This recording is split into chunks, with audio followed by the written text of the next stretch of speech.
morning, Kentucky. Welcome to this ABC 36 News Update. Here's what's making news now. In what will be the largest industrial bankruptcy in U.S. history, General Motors plans to file Chapter 11 later this morning. As part of its reorganization, GM plans to lay off about 21,000 employees and shed 2,600 dealers nationwide.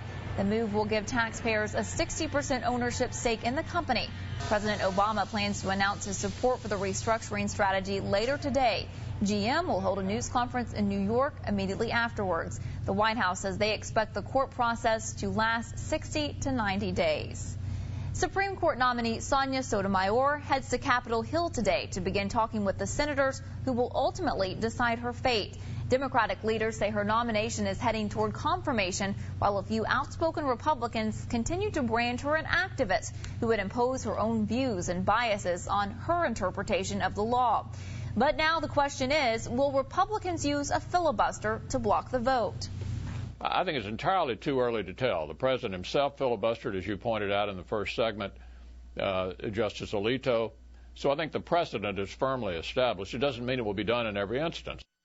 Now, although the White House wants the confirmation hearings to wrap up before Congress takes a summer break in August, senators from both parties say they won't be boxed in by a timetable. A respected Kentucky doctor is in jail this morning after police say he murdered his wife on Harrington Lake.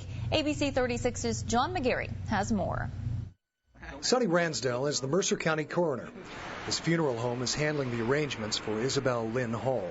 Stephen Hall once coached Ransdell's oldest son in soccer. He says Hall is a witty man who likes to have a good time. He would come up with these, different ideas about how to do things, whether it be soccer or, camping equipment. He was just a, solid character, guy that you felt good being around. Ransdell says he didn't know Isabel Hall as well, but describes her as a sincere, soft-spoken, articulate woman. She, provided resources to folks in need, whether it was their money, their, clothing, their time. She was just a warm-hearted person. It's hard to find people willing to talk about the Halls. The state police told witnesses not to speak to the media. At the hospital next door to his doctor's practice, an employee tells ABC 36 they've been told not to speak about it. Ransdell says the alleged murder has shocked the community and that he has trouble believing the man who took such good care of his ailing grandmother could intentionally run over his wife with their pontoon boat. That was John McGarry reporting. Thank you for joining us.